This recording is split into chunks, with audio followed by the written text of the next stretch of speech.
Hey Gear Seekers, I'm Nick. I put up a YouTube communities post a few days ago and I've since deleted it because there were just too many comments. There was literally close to 1,000 comments about what we should do for types of builds on the channel, and I decided to basically scour through all the comments and pick out 2 of the most popular things that were requested and figure out how to roll them into a single video. And that's exactly what we're going to do today.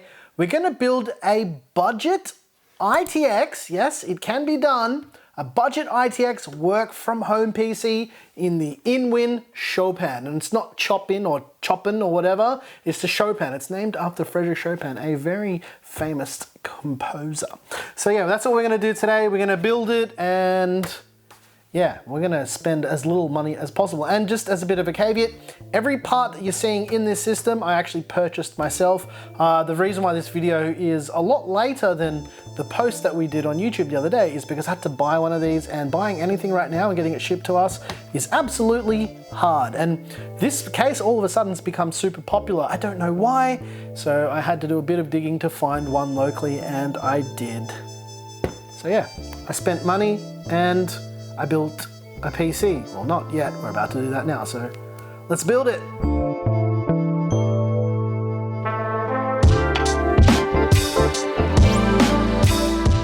As I already mentioned in the intro of the video, yes, we bought all of the parts for this, including everything. And there's a few reasons why we selected the parts that we did. It's basically to try and get it as cheap as possible on a budget. And I won't talk about any of that right now, because we're going to build, but I'll talk about all that towards the end of the video, and then I'll tell you why I chose the CPU that I did, because I'm pretty sure a few people won't agree with it, but when you look at the total price, then you will agree. So let's get building.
Hope you guys enjoyed the build of this tiny little ITX work from home PC. Now, there's going to be a few questions as to why I didn't go with the 3200G or the 3400G, and the simple answer is the 3000G is cheaper, and that was the idea. The total US dollar price for this system is $482 US. Now, the in-wing Chopin actually includes a power supply as well, which makes it a lot more attractive, and it's kind of designed not to have crazy overpowered hardware, and most integrated GPUs aren't that crazy anyway, so that's kind of what this case is really designed for. It's not meant to be for like a super high performance machine. It's meant for like HCPCs and office PCs and like system integrators who are going to build like 20 of these to roll out at one time. But yeah, I think this is actually quite an attractive case for that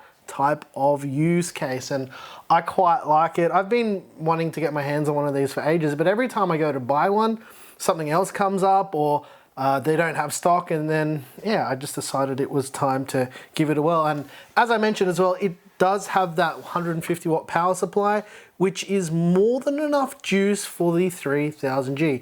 Now, this is the first build that we've done on the channel with the 3000G, and it performed about as I expected. The 3000G isn't supposed to be the fastest CPU, it's meant to be a cheap CPU, and that is exactly why I ended up choosing it. And yeah, if you look at the benchmarks that we did for this as well, I've benchmarked the 3200G and the 3400G in a similar configuration, and as you can see, they are wildly faster for graphic use cases, but this is really designed to get yourself on the internet, do some browsing. You can watch videos in 4K on YouTube, you can watch 4K content. Shouldn't have a problem doing any of that with this PC. It's good for word processing, Microsoft Office. Some of the benchmarks that were run with a PC Mac that we use are LibreOffice benchmark. So if you want to know how this compares to higher end computers, all the PC Mark benchmarks are in the link in the description as well. Obviously, I'm going to show you the other graphical benchmarks I ran. I did our regular gaming benchmarks purely out of curiosity, because I wanted to know how this system would perform in our regular suite of benchmarks. We actually have a cut down version of the benchmarks that we do for lower end GPUs and iGPUs. So it's the same benchmarks, but different graphical settings. So let's take a look at that and some thermals and some other benchmarks I'll just chuck in case you guys are interested.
right, now I've kind of flipped the order of this. Now I'm going to talk about the parts.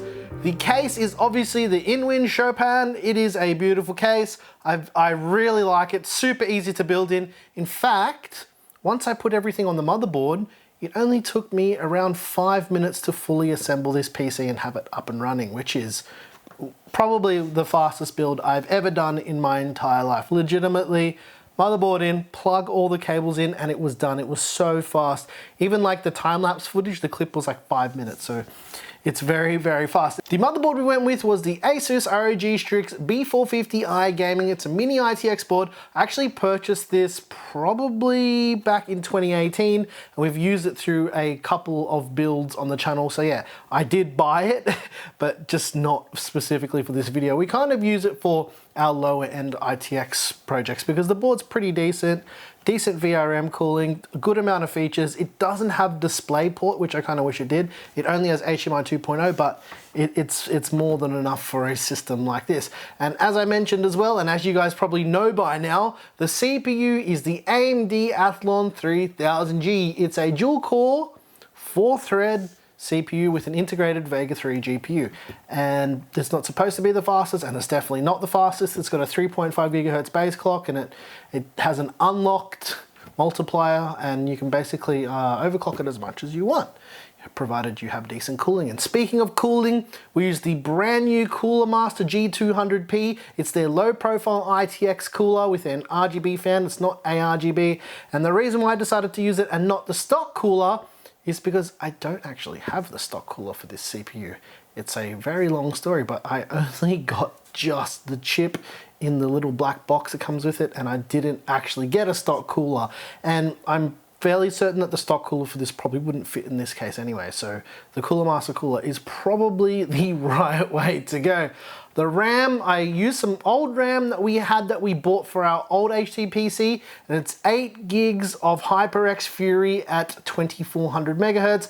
Not the fastest RAM, but it is really cheap. It's only about 50 bucks or 45 to 50 US dollars for a kit of that memory, so it's very, very cheap, and you don't really need more RAM than that. And now I allocated about 2 gigs to the GPU. You can go with less if you want, but some applications might not run these days with lower VRAM. So it's always better to use around 2 gigs. It's pretty perfect for most things. You can actually crank it up to 4 gigs with this motherboard. So if you actually went and purchased 16 gigs of RAM for a build like this, you could crank the graphics aperture all the way up to 4 gig and you'd be good to go. I went with a 512 gig NVMe M.2. It's a little bit more expensive, it's a little bit faster, but that's kind of the point. You want to add a little bit of speed back from where you cut back with your budget just to get it nice and snappy. And the one thing that actually surprised me is I thought this machine would feel slow to use because I've got like a bunch of other random like Athlon CPUs. I've got an A6 9500 there on the shelf, and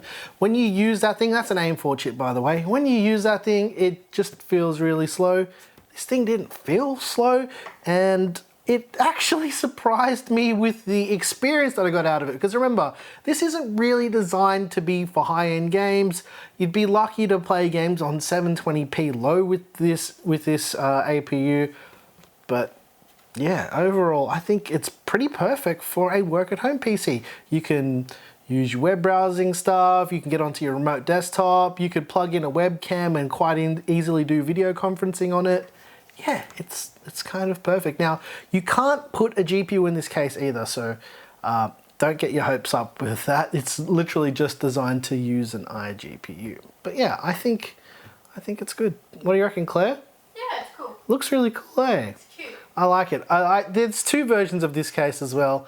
There's a black one and the silver one, and I really, really wanted this one. Claire, can you grab that bag of goodies for me, please? I just wanted to show them this before I forget, because I was gonna do this, but it actually does come with like a couple other stuff that I didn't end up using, but it's got bits of colored adhesive right here that you can actually put here and stick to the other side and give it a little bit of color as well. So yeah, a little bit of customization and we're all good to go. Cool. I think we're done here, Claire. Yep. I think I've said pretty much everything I needed to say. Same. All good? Yeah. Are we good? As good as good. Cool. All right. If you guys like the music, I make all the music. If you want to listen to it, you can grab it over on our Patreon. There's a link to that down below. And yeah, what else? What else do I need to say? PC part picker list is down below. I put the PC mark results, so if you want to use their drop-down comparison to see how this exact system compared to some higher end systems or lower end systems, you can also do that. You can also compare it to laptops and stuff like that, because I suspect a laptop would probably be a better work from home PC than a desktop, because you still need all the peripherals. Anyway, that's a whole nother story. Anyway, if you like the video, please like and subscribe. Consider hitting the join button to support the channel, or getting early access on Floatplane. If you didn't like this video, you know what to do, and tell us what you hated about it. What do they hate about it, Claire? Nothing. Good. Once again, thank you so very much for watching. I'm your boy Nick with Gear Seekers. You peek, we seek. And yeah, the system, I think the only problem I really have with this system is the CPU fan is a little bit rattly, but I suspect it's to do with the weird RPM that I set it to. If I made it a little bit slower, I suspect it would be dead quiet, but I'll see if you can hear it. It's not too bad. This is going to completely exaggerate how loud it is. But yeah, it's pretty good. I like it. Get it up, yeah. Be nice to each other. And be nice to each other. Wash your hands. Stay the heck inside, please. And we love you very much. And it was my birthday yesterday, so yeah. Love you muchly, and time to play some Half-Life Alyx. Did you just hit it? I did. I feel very slappy when I'm sitting at the desk. I feel like I'm a businessman. Business. And I hope you guys like this different angle. We're going to be doing this a bit more. I figured that I could do this, so yeah. Why am I still talking? Get out of here. I wasn't going to make a 20-minute video, but I guess it is now. Get out of here.